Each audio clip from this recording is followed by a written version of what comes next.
Welcome to lecture 4.7. In this video, I'll be covering why electron withdrawing groups are meta-directing. Now, I've seen two different ways to approach this topic. Usually they're not taught together, it's one or the other.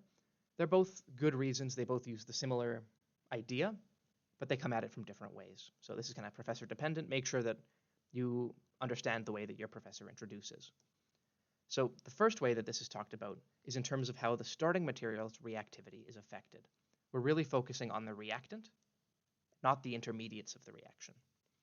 So remember that these meta-directing groups are typically electron withdrawing groups, such as, for example, the carbonyl. Let's take a look at how this would make any sense. So to understand why this group wants to have reactivity at these two sites and not the ortho-para sites, right? It's a meta-director. Let's see how the carbonyl can influence things by drawing its resonance forms. As mentioned, these electron withdrawing groups are able to make functional stable resonance forms by pulling electrons out of the benzene ring and moving them towards the oxygen like so. This puts a positive charge on the ortho position, and we can keep moving. So this can move there, right? We can move that positive charge around the whole benzene, keeping the top the same.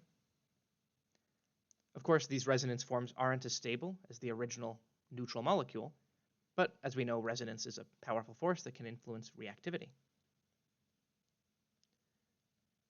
This leads the positive charge on those three positions. There is, of course, the ability for me to move this back here, but that would bring us right back to the original resonance form. So these resonance forms that are produced will help us understand why this ketone is going to lead to meta-selectivity. Let's draw the resonance hybrid of these different structures. Now, the way I like to do this typically, when we have one very stable structure and three unstable structures, is just to draw the original molecule. This isn't really a true hybrid. But then introduce the partial charges where they're appropriate. In these three resonance forms, the oxygen carries a negative charge and therefore is given a delta negative.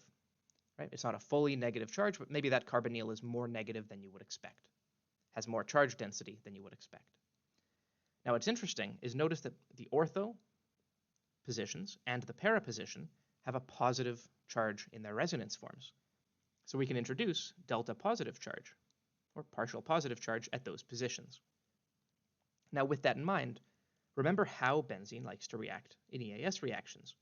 It's going to use one of its pi bonds to attack. Now looking at which atom is actually going to be doing that attack, right? Which carbon is going to be doing that.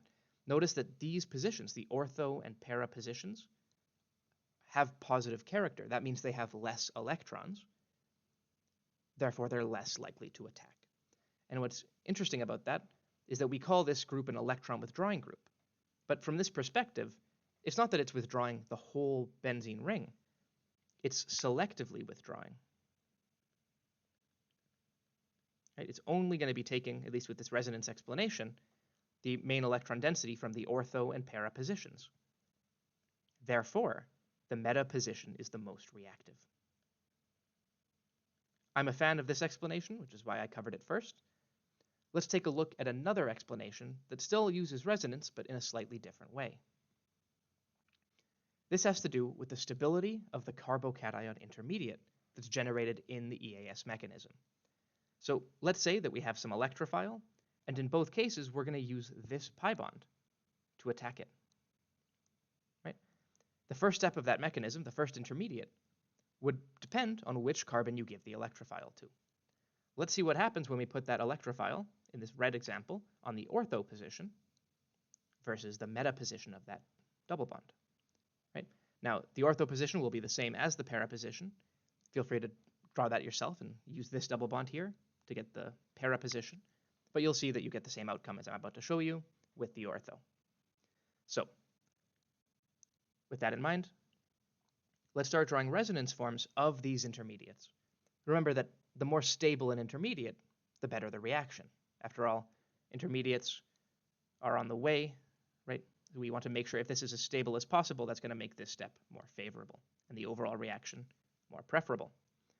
So, looking at this, now here I'm using the CF3 group. Recall that this, well, it doesn't have a carbonyl, right? And keep in mind that would actually prevent the resonance explanation from being logical. That's why I chose to use CF3 here, right? Let's see why the CF3 group, which is strongly electron withdrawing, just due to the electronegativity of the fluorines, how that is going to lead to meta-selectivity. In the ortho position, we can take that positive charge and stabilize it by moving that double bond. That's going to leave the positive charge at that location. Everything else will stay the same.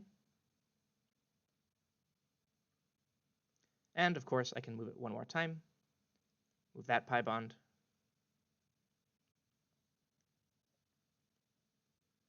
And there are my groups.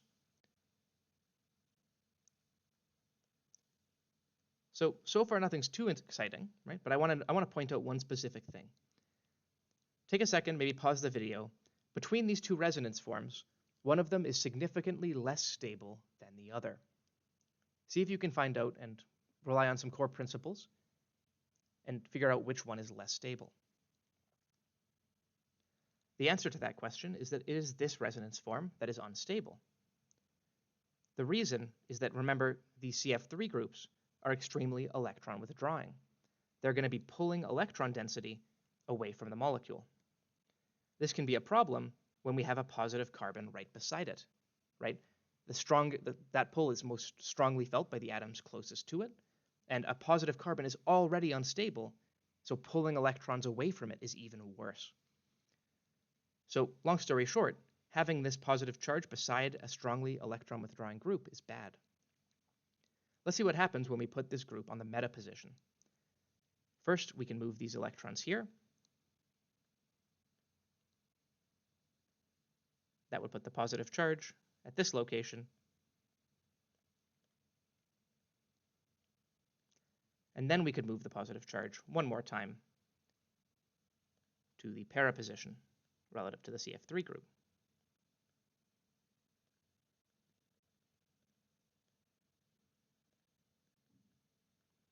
Notice how with these resonance forms, we never actually put the positive charge at that position, the one that's connected to the CF3 carbon.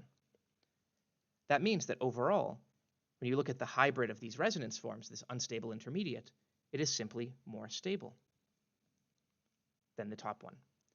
This explanation explains why the meta product is favored, because it leads to a more stable carbocation intermediate. Once again, we still have to invoke resonance, but it's a slightly different explanation.